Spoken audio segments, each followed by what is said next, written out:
Dear students, welcome to my channel Dikshit sir. I am Surya Dikshit and my dear students, welcome to my channel Dikshit sir. My dear students, आज हम पढ़ने वाले हैं physical constants. ठीक है my dear students, physical constant आज हम पढ़ने वाले हैं. और इसमें माय डियर स्टूडेंट्स एक बात ध्यान देना, क्या कि ये हर क्लास के लिए है, for all my dear students, like 11th 12th BSc, for all first year, second year and third year. ठीक है माय डियर स्टूडेंट्स, यानी कि 3 and 2 5 क्लासेस के लिए ये मोस्ट कंपलसरी थिंग है माय डियर स्टूडेंट्स. ठीक है, तो फिजिकल के जितने भी कांस्टेंट हैं, यानी कि फिजिक्स के जितने भी कांस्टेंट वैल्यू हैं, आज उनके बारे में हम बात करने वाले हैं. ठीक माय डियर स्टूडेंट्स, तो चलिए समझते हैं थ्रू लाइन बाय लाइन. ठीक माय डियर स्टूडेंट्स, तो स्टार्टिंग से बात करेंगे. तो सबसे पहले चीज़ समझते हैं जो वैल्यू होती है स्पीड ऑफ लाइट. क्या my dear students, speed of light लिख लेना. Speed of light is equal to, इसे देखो पहले डिनोट किसे करते हैं, c से, और इसका इक्वल टू होता है 3 × 10⁸ मीटर पर सेकेंड. ठीक है, मीटर पर सेकेंड दिखाई दे रहा. Speed of light c × 3 × 10⁸ metre पर सेकेंड.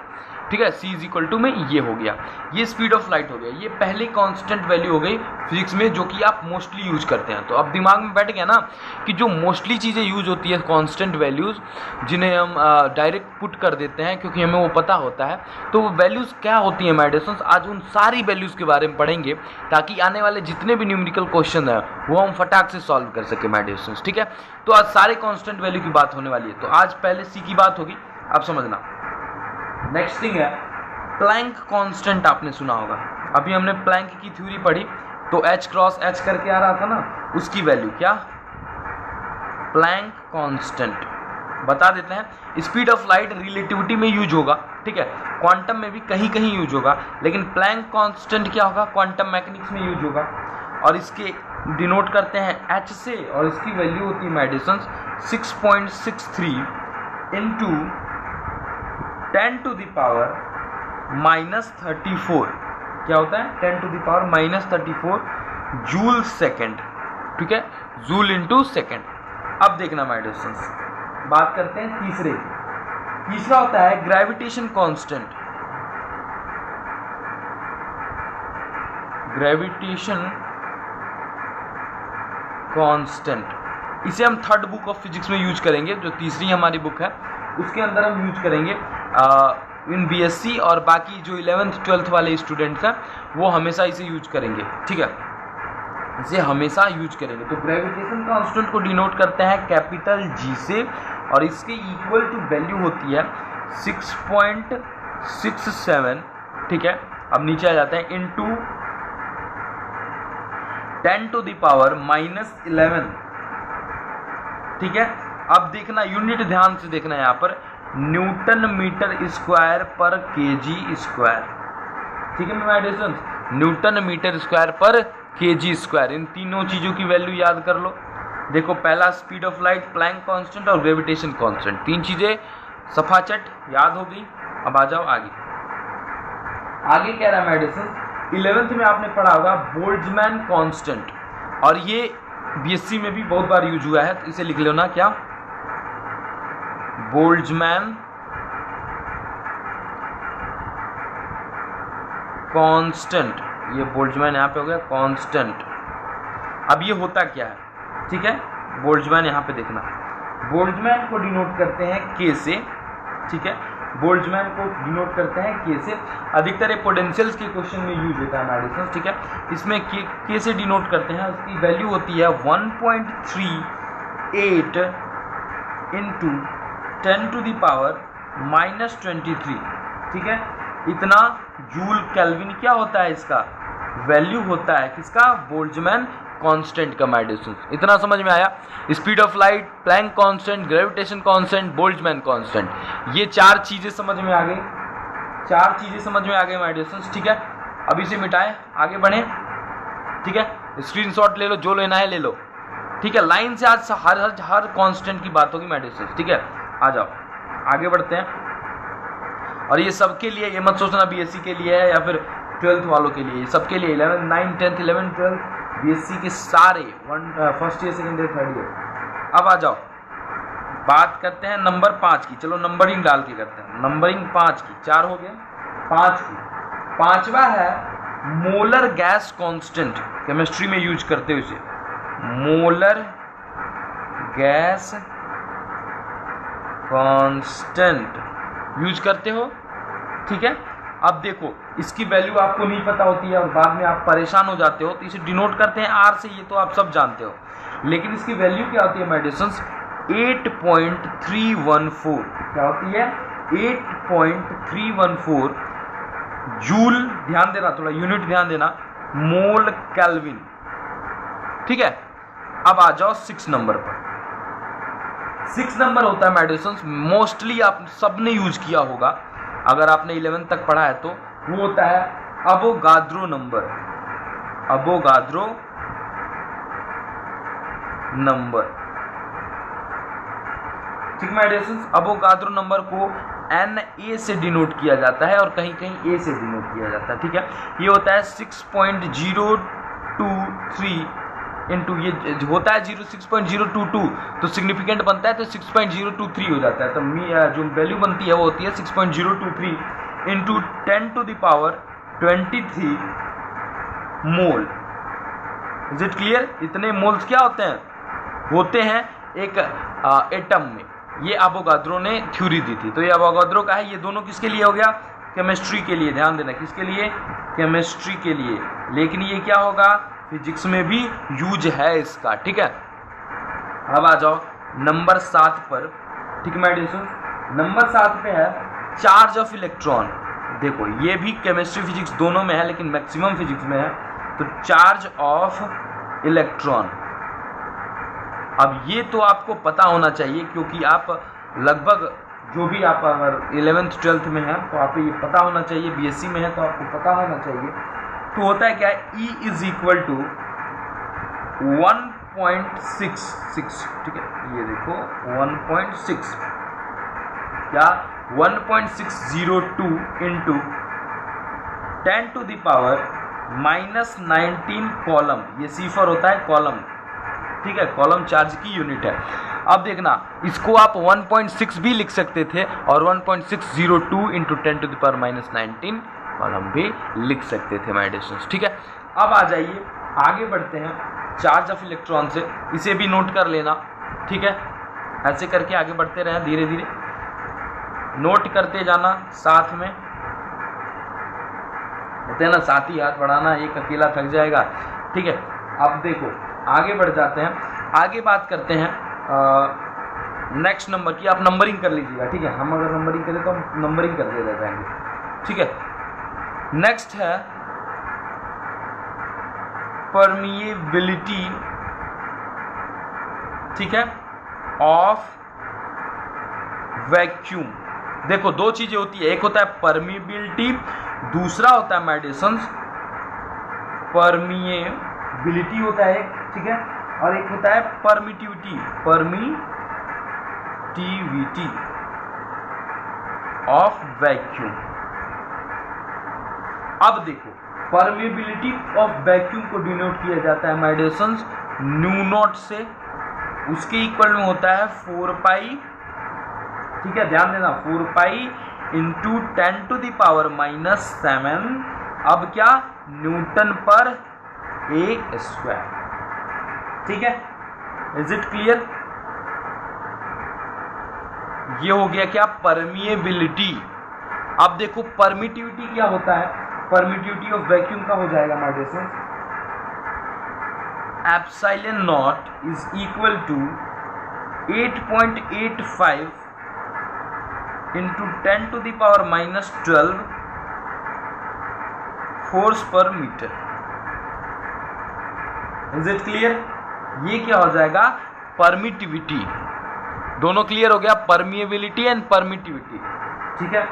अब नेक्स्ट की बात करते हैं, जो सब जानते होंगे आप लोग, वो है कॉलम्ब कांस्टेंट। अब अगर याद नहीं आ रहा तो याद कर लो, जब आप पढ़े थे इलेक्ट्रोस्टैटिक में आपको बताया गया था क्या, K is equal to 1/4 pi epsilon naught, ठीक है, बताया गया था। और इसके इक्वल में बताया गया था 9 × 10⁹ न्यूटन मीटर स्क्वायर। देखो इसका यूनिट देख लेना, न्यूटन मीटर स्क्वायर पर क्या बता दो, न्यूटन मीटर स्क्वायर पर कॉलम स्क्वायर। क्यों? क्योंकि चार्ज की, इलेक्ट्रोस्टैटिक में किसकी बात हो रही थी, चार्ज की बात हो रही थी माय डियर स्टूडेंट्स, ठीक है। तो ये 3 भी क्लियर हो गए, माय डियर स्टूडेंट्स, ठीक है। अब आगे बढ़िए, सारे नोट करते रहना माय डियर स्टूडेंट्स। ये सारी वैल्यूज आपको अगर पता रहे ना तो न्यूमेरिकल लगाने में 2 मिनट लगेंगे, जैसे मैगी बनाने में 2 मिनट लगता है माय डियर स्टूडेंट्स, ऐसा तो कहा जाता है, ठीक है। कुछ मैगी नहीं बन पाती है तो वो बात अलग है, लेकिन यहाँ पे मैगी से पहले बनने की गारंटी है क्वेश्चन के आंसर की, ठीक है, अगर ये वैल्यूज याद हो तो। अब आओ माय डियर स्टूडेंट्स आगे बढ़ते हैं। अब स्टैंडर्ड लेवल की बात करते हैं किसकी, फैराडे कांस्टेंट की। Faraday constant, is it clear? Faraday constant होता है, डिनोट करते हैं इसे किस चीज से, एफ से डिनोट करते हैं, ठीक है, एफ से डिनोट करते हैं। और इसकी वैल्यू होती है 96485, is it clear? 96485 column per मोल। ऐसे याद कर लो, भेजे में घुसा लो। क्या? अरे कुछ नहीं याद आता, ऐसे याद कर लो, 96,485 1 Faraday is equal to 96,485 coulomb per mole. Is it clear? My dear students? अब आ जाओ नेक्स्ट पर। नेक्स्ट है कि देखो हमने इलेक्ट्रॉन का क्या पूछा था, पहले चार्ज पूछा था। अब हम हैवी लेवल पे आ रहे थे, इसका मास भी तो हमें पता होना चाहिए ना, मास ऑफ इलेक्ट्रॉन। अब देखो मास क्यों, क्योंकि केमिस्ट्री में अब जितनी भी थ्योरीज पढ़ने वाले हैं उसमें मास का यूज होगा, ठीक है। अब मतलब बीएससी थर्ड ईयर में जो पढ़ेगा, BSc third year second year में जो पढ़ेगा, या फिर जो 12th में पढ़ रहे होंगे उन्हें भी इलेक्ट्रॉन का मास पूछेगा, ठीक है माय डियर स्टूडेंट्स। इन 3 क्लासों में मास पूछता है, तो मास ऑफ इलेक्ट्रॉन लिख लो, क्या होता है, Me is equal to 9.1 × 10⁻31 kg, इतना किलो का इसका वजन होता है। किलो में लिखा है तो घबराना मत, क्योंकि माइनस चार्ज देख लो कितना है, -31 उसके पास पावर है। अब आ जाओ, ये इलेक्ट्रॉन का मास हो गया। अब किसी ने पूछा कि चल भैया हमें क्या बता दे, प्रोटॉन का मास बता दे, मास ऑफ प्रोटॉन। अच्छा, चार्ज हमने प्रोटॉन का क्यों नहीं लिखवाया, क्योंकि जितना इलेक्ट्रॉन का होगा उतना प्रोटॉन का होगा, ठीक है, और न्यूट्रॉन का तो होता ही नहीं है, तो जय श्री राम हो गया, ठीक है। तो मास ऑफ प्रोटॉन पे आ जाइए, इसे कहते हैं MP, मध्य प्रदेश वाला, बिल्कुल नहीं, ठीक है।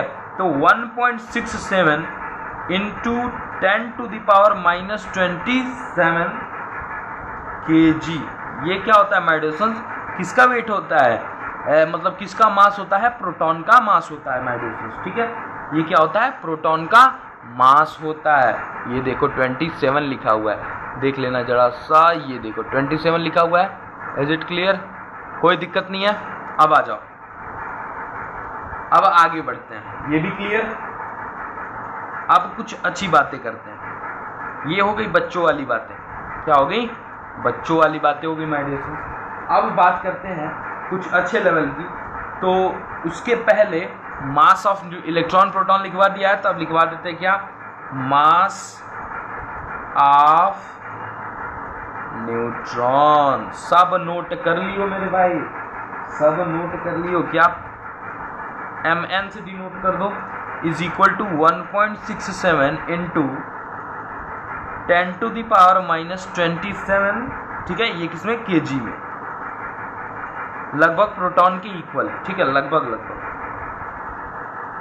अब देखो नेक्स्ट पे आ जाओ, हम मास की बात ही कर रहे हैं, तो अगर हम पूछे एटॉमिक मास की यूनिट क्या होती है, क्या एटॉमिक मास यूनिट, आप इसे याद कर लो ना, फिजिक्स फंसने वाला है ना केमिस्ट्री फंसने वाला है, आपसे कुछ नहीं फंसने वाला, ठीक है my dear students.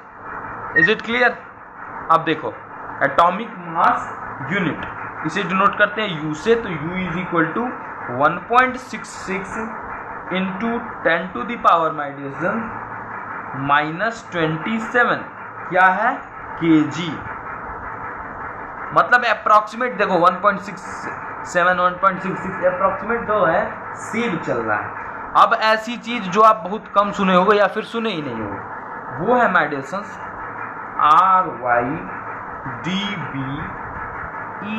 RYDBERG, Rydberg. क्या?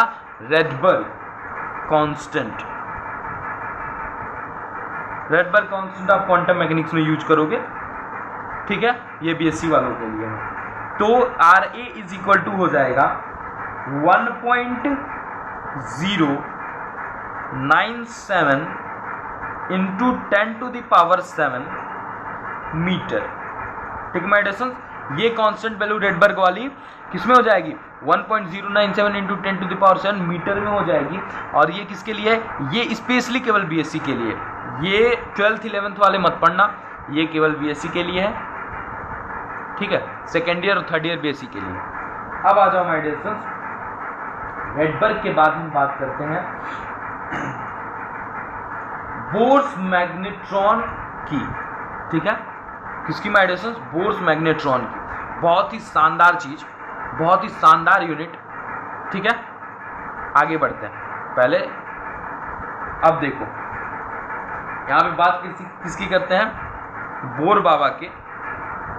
बोर्स का आपने हाइपोथेसिस पढ़ा होगा बीएससी में, और 9th में पढ़ा होगा इसका प्रिंसिपल, 2n² वाला जो प्रिंसिपल है वो पढ़ा होगा। ठीक है, लेकिन यहाँ पे क्या देखना है कि बोर्स मैग्नेट्रॉन, ठीक है, कि एक यूनिट होती है जिसे UB या फिर न्यूबी, आप 11th 12th वाले जानते होंगे, is equal to 9.27 into 10 to the power -24 क्या जूल पर, बता दो जूल पर, बता दे भाई, जूल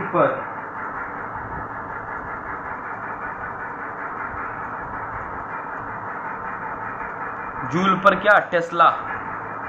मैग्नीट्यूड है ना किस चीज की? मैग्नेट्रॉन की, यानी मैग्नेट की। ठीक है, यानी कि बी की बात हो रही है, बी की बात हो रही है, ठीक ना। अब आ जाओ बोर्स के रेडियस। ये अगर आपको ना याद हो ना तो कोई दिक्कत नहीं है, अगर इसे याद करो, मन करे तो करो, मन करे तो मत करो। ठीक है, मैग्नेट्रॉन बहुत कम पूछता है, रेयर केस में मैग्नेट्रॉन पूछता है, लेकिन ये जो है ना, ये देखो, ये बोर्स जो रेडियस है मैडिसन, ये कंपलसरी पूछता है। ठीक है, कंपलसरी किसी न किसी इक्वेशन में रहेगा, तो बोर्स रेडियस याद होना चाहिए। न्यू ओ इज इक्वल टू 0.529 इंटू, ठीक है, 529 इंटू 10 टू द पावर -10। क्या सर जी? तो मीटर में। क्यों? क्योंकि किसकी बात हो रही है? रेडियस की बात हो रही है मैडिसन। ठीक है, तो अब समझना, यहां तक क्लियर। अब एक होता है क्या? स्टैंडर्ड एटमॉस्फेयर, यानी कि एटीएम। 1 एटीएम में कितना होता है? ठीक है, 1 एटीएम में होता है 1.01 into 10 to the power 5 pascal. 1 ATM pressure में क्या होता है? 1.01 into 10 to the power 5 pascal होता है। ठीक है, क्या होता है? इतना पास्कल होता है माय डियर स्टूडेंट्स। अब समझना, एट लास्ट, मतलब एक और बताएंगे बस, ज़्यादा नहीं। ठीक है, क्योंकि लगभग 20 हो गया और इतने में पूरा कवर हो रहा है माय डियर स्टूडेंट्स। बस एक चीज़ बचा है, वो भी बता देते हैं। क्लास 11 12 वालों के लिए ज़्यादा ही इम्पोर्टेंट है, और बीएससी वालों के लिए तो है ही, क्योंकि उनके लिए हर चीज़ इम्पोर्टेंट है। क्या? क्लास 7 12 वाले ध्यान देना। विंड्स डिस्प्लेसमेंट सुना होगा आपने, पढ़ा भी होगा कुछ लोगों ने। कांस्टेंट, यानी कि B is equal to 2.9 into 10 to the power -3 metre coulomb MK। क्या? MK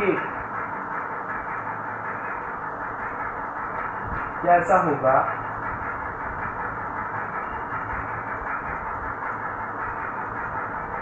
होगा MK है, अरे मीटर पर कॉलम में क्या सर, ठीक है मेडिसिन, इज इट क्लियर। देखो हमने टोटल कितने बताया आपको, सबसे पहले हमने बताया स्पीड ऑफ लाइट वाला, ठीक है, लाइट वाली बात की, फिर हमने प्लैंक की बात की, फिर हमने ग्रेविटेशन G की बात की, फिर हमने बोल्टाजमैन कांस्टेंट K की बात की, फिर हमने किसकी बात की मेडिसिन, आवोगाद्रो की बात की, आवोगाद्रो Na वाली बात की, ठीक है, मोलर गैस की बात की, मोलर गैस क्या था, R था मेडिसिन, फिर हमने परमिएबिलिटी और परमिटिविटी यानी कि न्यू एंड एप्सिलॉन नॉट, इन दोनों की बात की, फिर हमने कांस्टेंट की बात की, किस कांस्टेंट की, कॉलम कांस्टेंट की K से, यानी कि जिसे 1/4 पाई एप्सिलॉन नॉट डिनोट किया जाता है उसे बात की, फिर हमने फेराडे की बात की, हमने मास ऑफ इलेक्ट्रॉन यानी कि Me, फिर मास ऑफ प्रोटॉन यानी Mp और यानी कि मास ऑफ न्यूट्रॉन यानी Mn, इन तीनों की बात की, ठीक है मेडिसिन।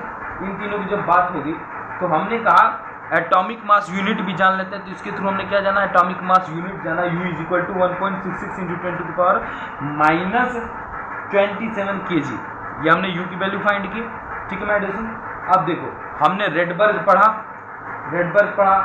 Ra वाला, ठीक है, Ra से जिसे डिनोट किया जाता है, बोर्स मैग्नेट्रॉन पढ़ा जिसे UV से डिनोट किया जा रहा था, फिर हमने बोर्स रेडियस पढ़ा जिसे UO से डिनोट किया जा रहा था, फिर हमने स्टैंडर्ड ATM पढ़ा, क्या पढ़ा, ATM, 1 ATM इक्वल टू होता है 1.01 × 10⁵ pascal. At last my dear हमने क्या पढ़ा, विंस डिस्प्लेसमेंट कांस्टेंट को पढ़ा, ठीक है माय डियर। तो कुछ ये क्या होते हैं, कांस्टेंट वैल्यूज होते हैं फिजिक्स में जो कि बेहद इंपॉर्टेंट होते हैं अगर आपको न्यूमेरिकल सॉल्व करना है या फिर वैल्यूज फाइंड करनी है, सिंपल सी किसी थ्योरी के बारे में बात भी करनी है इन प्रिंसिपल्स पर, तो आपको ये पता होना चाहिए मेडिसिन, ठीक है। तो मिलेंगे नेक्स्ट लेक्चर में कुछ अलग चीज़ों के साथ।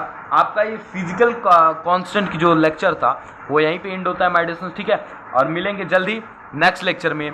जय हिंद, जय भारत, हंसते रहिए, मुस्कुराते रहिए और देखते रहिए Dixit sir. Take the screenshot.